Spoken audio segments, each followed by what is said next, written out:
अस्सलामुअलैकुम रहमतुल्लाहि व बरकातुहू। बिस्मिल्लाहिर्रहमानिर्रहीम। दोस्तों, आज की वीडियो में मैं आपको फ्री रेडिकल्स के बारे में बहुत ज़रूरी मालूमात फ़राहम करूँगा।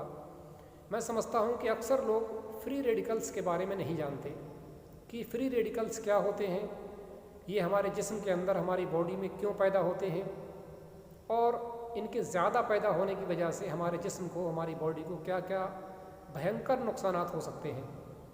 तो आप आखिर तक वीडियो में मेरे साथ बने रहें। अगर थोड़ी सी वीडियो लंबी भी हो जाए तो उसको क्विट ना करें, ना छोड़ें, वरना आप एक बहुत ज़रूरी मालूमात से महरूम रह जाएंगे।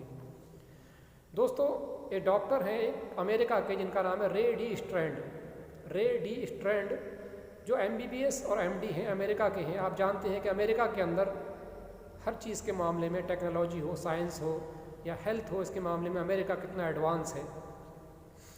तो रे डी स्ट्रैंड अपनी एक किताब के अंदर लिखते हैं कि जहाँ बीमारियाँ पैदा होने की वजूहात और भी होती हैं, लेकिन एक मुख्य वजह, एक मेन वजह वो बताते हैं हमारे जिस्म के अंदर फ्री रेडिकल्स का ज़्यादा पैदा होना। फ्री रेडिकल्स क्या होते हैं? फ्री रेडिकल्स एक तरह के सेल्स होते हैं, एक तरह के कण होते हैं जो हमारे जिस्म के अंदर पैदा होते हैं बहुत सारी वजूहात की बिना पर। वो मैं भी आपको आगे बताऊंगा और उनको कैसी उनकी रोकथाम की जाए, किस तरह से बैलेंस किया जाए, वो भी इंशाल्लाह आज की वीडियो में मैं बताऊंगा आपको।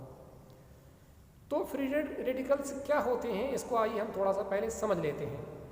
देखिए, जिस्म के अंदर हमारे अरबों खरबों तरह के सेल्स पाए जाते हैं, कोशिकाएँ पाई जाती हैं। ये अक्सर लोग इसको तो जानते हैं।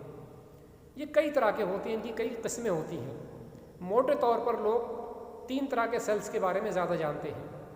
नंबर 1 WBC यानी white blood cells, number 2 RBC यानी रेड ब्लड सेल्स, और नंबर 3 प्लेटलेट। ये 3 तरह के सेल्स जो हैं आम तौर पर लोग जानते हैं, बॉडी के अंदर पाए जाते हैं। लेकिन मैं आपको बताऊं, इन 3 तरह के सेल्स यानी RBC, WBC और प्लेटलेट, इन 3 तरह के सेल्स के अलावा हमारी बॉडी में, हमारे जिस्म में और भी कई तरह के सेल्स पाए जाते हैं जो कि अलग अलग एक्टिविटी के लिए ज़िम्मेदार होते हैं। और इनका एक मेन तनासब होना चाहिए जिस्म के अंदर। अगर वो ज़्यादा ज़रूरत से ज़्यादा बढ़ जाएंगे तब भी ख़तरनाक हो सकता है, और ज़रूरत से ज़्यादा अगर घट जाएंगे तब भी हमारे लिए मुज़र और ख़तरनाक हो सकता है।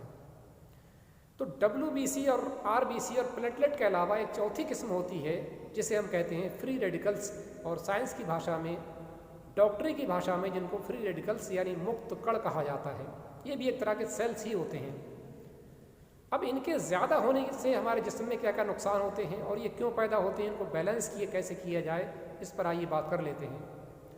तो डॉक्टर रे डी स्ट्रैंड कहते हैं कि जब ये फ्री रेडिकल्स हमारे जिस्म के अंदर बहुत सारी वजूहात की बिना पर ज़्यादा पैदा होते हैं तो ये कई तरह की ख़तरनाक और पेचीदा बीमारियों के पैदा होने का सबब बनते हैं, जिसमें दिल की बीमारियाँ, शुगर और जोड़ों की बीमारियाँ, आर्थराइटिक्स, और इसके अलावा कैंसर और डायबिटीज़, मतलब जो ख़तरनाक बीमारियाँ जिनको हम कहते हैं, जिनका इलाज बहुत कम पाया जाता है, या 10-10, 20-20, 30-30 साल हो गए लोग दवाएं खा रहे हैं और डॉक्टर जो कह देते हैं कि आपको लंबे समय तक ज़िंदगी भर दवाएं खाना है, वो पैदा होते हैं फ्री रेडिकल्स के जिस्म के अंदर ज़्यादा तादाद में होने की वजह से। तो इतनी बात तो आपने समझ ली। अब आइए ये जानते हैं कि डॉक्टर रे डी स्ट्रैंड के मुताबिक फ्री रेडिकल्स जिस्म के अंदर ज़्यादा पैदा कैसे होते हैं, क्योंकि जब हम ये बात जान जाएंगे तो हम इसको कंट्रोल भी कर सकते हैं और बैलेंस कैसे करना है ये भी हम जानेंगे, उसको हम कर सकते हैं। तो पहली ज़रूरी चीज़ ये है कि हम ये जानें कि फ्री रेडिकल्स या मुक्त कण एक तरह के सेल्स होते हैं जो बीमारियाँ ज़्यादा बढ़ाने के बायस बनते हैं या बड़ी बीमारी बनने का बायस बनते हैं। बहुत ज़रूरी वजह है, रीज़न है इसका। तो उसको पैदा कैसे होते हैं वो, तो वो मुख्य तौर पर 4, 5 या 6 चीज़ें बताते हैं कि इंसान अगर इनको कुछ हद तक कंट्रोल कर ले या मैनेज कर ले तो फ्री रेडिकल्स के पैदा होने की जो संख्या है, जो तादाद है, वो कम से कम हो सकती है हमारे जिस्म में। तो पहले नंबर पर वो कहते हैं कि इंसान का खाना और पानी। दोस्तों, हम जानते हैं कि आज हमारा खाना और पानी दूषित हो चुका है। हम कुछ भी कर लें, इसी के साथ हमको जीना है। हमारा खाना वो नहीं रहा जो अब से 30, 40, 50, 60 साल पहले था। हमारे आबा व अजदाद के वक्त में, हमारे बाप दादा के वक्त में वो शुद्ध खाना खाते थे, भले ही वो कम खाते थे लेकिन वो शुद्ध था। उनके अंदर विटामिन्स, मिनरल्स, एंटीऑक्सीडेंट भरपूर मात्रा में थे, लेकिन आज हमारा खाना और पानी दोनों अशुद्ध हो चुका है कुछ हद तक, और कुछ जगह तो बहुत ज़्यादा। तो उसकी वजह से पानी जो है अशुद्ध होने की वजह से उसके अंदर पेस्टिसाइड, यूरिया और खादों की जो मात्रा जो निर्धारित की गई है उससे कई गुना ज़्यादा मात्रा आजकल के किसान डाल रहे हैं ताकि ज़्यादा से ज़्यादा पैदावार की जाए। तो इस तरह का खाना और पानी इस्तेमाल करने की वजह से फ्री रेडिकल्स की जो मात्रा है, जो संख्या है, वो जिस्म के अंदर बढ़ती रहती है, जो कि ख़तरनाक है। अभी इसको बैलेंस कैसे करना है वो इंशाल्लाह मैं आगे बताऊंगा, आप निश्चिंत रहें। दूसरी वजह जो बताते हैं डॉक्टर रे डी स्ट्रैंड, वो कहते हैं कि व्यायाम का ना करना, एक्सरसाइज का ना करना, कसरत का ना करना, इंसान इतना लेज़ी हो चुका है कि 10, 20, 30 मिनट, 40 मिनट अपने जिस्म के लिए नहीं निकाल सकता। जो लोग नमाज़ पढ़ने वाले हैं, नमाज में भी एक तरह की हल्की फुल्की एक्सरसाइज हो जाती है, लेकिन उससे पूरा काम नहीं चलेगा। आपको अलग से थोड़ा सा मैनेज करना होगा। 30 मिनट, 25 मिनट, 40 मिनट मैक्सिमम आपको अपने जिस्म के लिए निकालें। आप योगासन कर सकते हैं, आप प्राणायाम करें, आप एक्सरसाइज करें। और वो ये भी बात कहते हैं, इस पर ध्यान दें कि ज़रूरत से ज़्यादा एक्सरसाइज अगर करेंगे, वो कहते हैं कि ज़रूरत से ज़्यादा एक्सरसाइज करना भी फ्री रेडिकल्स के बनने का ज़रिया बन सकता है। आप एक्सरसाइज सीमित मात्रा में करें। 20, 30, 40 मिनट की एक्सरसाइज हमारे जिस्म के लिए फ़िट है, ठीक है, हम फिट रहने के लिए और फ्री रेडिकल्स को कम करने के लिए। तीसरे नंबर पर वो कहते हैं नशा। हर तरह का नशा, चाहे वो शराब हो, गुटखा हो, खैनी हो, बीड़ी हो, सिगरेट हो, जितने भी तरह के नशे हैं, चाहे वो छोटे या बड़े, पर उन्होंने बताया कि हर तरह का नशा जिस्म के अंदर फ्री रेडिकल्स के बढ़ने का ज़रिया है। तो जो लोग भी नशा करते हैं वो ख़बरदार हो जाएं कि वो उन अपने जिस्म के अंदर खिलवाड़ कर रहे हैं और फ्री रेडिकल्स को बढ़ाने का ज़रिया ख़ुद पैदा कर रहे हैं, और आगे चलकर कोई ना कोई, अल्लाह ना करे, उनको बड़ी बीमारी कहीं ना लग जाए, क्योंकि इससे फ्री रेडिकल्स बढ़ते हैं। चौथे नंबर पर वो कहते हैं इंसान के सोने और जागने की आदतों का ठीक ना होना। आजकल अक्सर नौजवान 8-8 बजे तक, 9-9 बजे तक पड़े सोते रहते हैं, जबकि इंसान को सूरज निकलने से पहले उठ जाना चाहिए और रात के 10 बजे तक सो जाना चाहिए, आजकल के हालात के ताल्लुक से, अभी जो टाइम टेबल चल रहा है।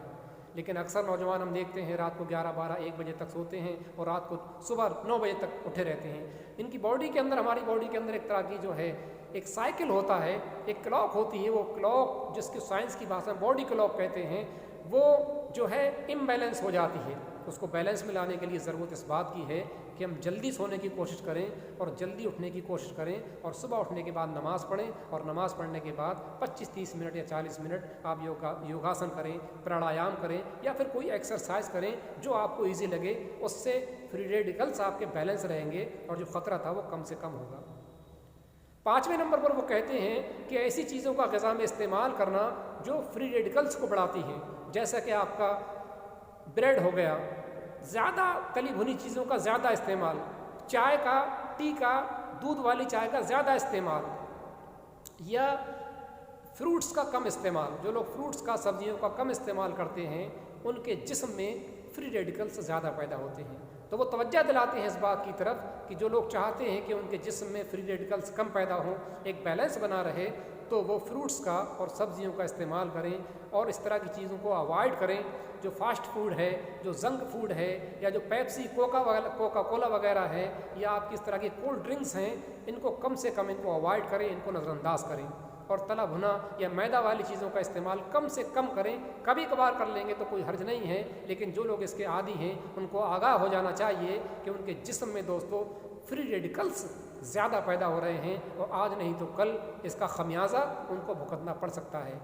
तो ये चंद ऐसी चीज़ें थी जो उन्होंने बताई। एक चीज़ और वो तवज्जो दिलाते हैं कि जो लोग किसी चीज़ को लेकर ज़्यादा टेंशन करते हैं, ज़्यादा चिंताएं, तफक्कुरात में आ जाते हैं, डिप्रेशन में रहते हैं ज़्यादा, उनके जिस्म के अंदर भी फ्री रेडिकल्स ज़्यादा पैदा होते हैं, मुक्त कण फ्री रेडिकल्स ज़्यादा पैदा होते हैं। तो हमें ज़रूरत इस बात की है कि हम एक अल्लाह रब्बुल आलमीन पर ईमान रखें। बिला वजह के तफक्कुरात, चिंताएँ, टेंशन, डिप्रेशन, ये फ्री रेडिकल्स के ज़्यादा पैदा होने का भी ज़रिया है, और आगे चलकर यही चीज़ें बीमारी बनने का बायस बनेंगी। तो आखिर में अकबर यही कहते हैं अपनी किताब के अंदर कि अगर आप चाहते हैं कि आपके जिस्म में फ्री रेडिकल्स कम से कम बने, तो आप जो हेल्दी हैबिट्स हैं, जितनी गलत आदतें हैं उनको छोड़िए, और जितनी अच्छी आदतें हैं उनको अपनाइए, उनको फॉलो कीजिए। तो दोस्तों आप समझ गए होंगे कि फ्री रेडिकल्स क्या होते हैं, ये क्यों पैदा होते हैं, इनसे हमारे जिस्म को क्या नुकसानात हो सकते हैं मुस्तकबिल में, और इसको बैलेंस कैसे किया जाए ये भी मैंने बताने की कोशिश की है। आप अपनी लाइफ स्टाइल, अपनी दिनचर्या ठीक कीजिए, खाने पीने में फ्रूट्स का, सब्जियों का इस्तेमाल करें, विटामिन्स मिनरल्स मिलेंगे आपको, एंटीऑक्सीडेंट जितने ज़्यादा लेंगे आप, जितने ज़्यादा लेंगे, और एंटीऑक्सीडेंट दोस्तों होते हैं सब्जियों में और फलों में फ्रूट्स में सबसे ज़्यादा, तो उतना ही जितना एंटीऑक्सीडेंट बॉडी के अंदर ज़्यादा जाएगा उतना ही वो फ्री रेडिकल्स को मार देगा, उनको क्विट कर देगा, उनको वहाँ से भगाएगा। लेकिन जब फ्री रेडिकल्स ज़्यादा होते हैं तो आपके जिस्म में बीमारियाँ के बनने का जो तरीका होता है, जो प्रोसेस होता है, वो बढ़ने लगता है। तो एंटीऑक्सीडेंट की मात्रा को अपने जिस्म में बढ़ाइए, ये बढ़ाएंगे तो आपके लिए इसके लिए फ़ायदा ही फ़ायदा है दोस्तों। अब आखिर में दुआ है कि अल्लाह रब्बुल आलमीन हमें बात को समझने और अमल करने की तौफीक अता फरमाए। अस्सलामु अलैकुम व रहमतुल्लाह।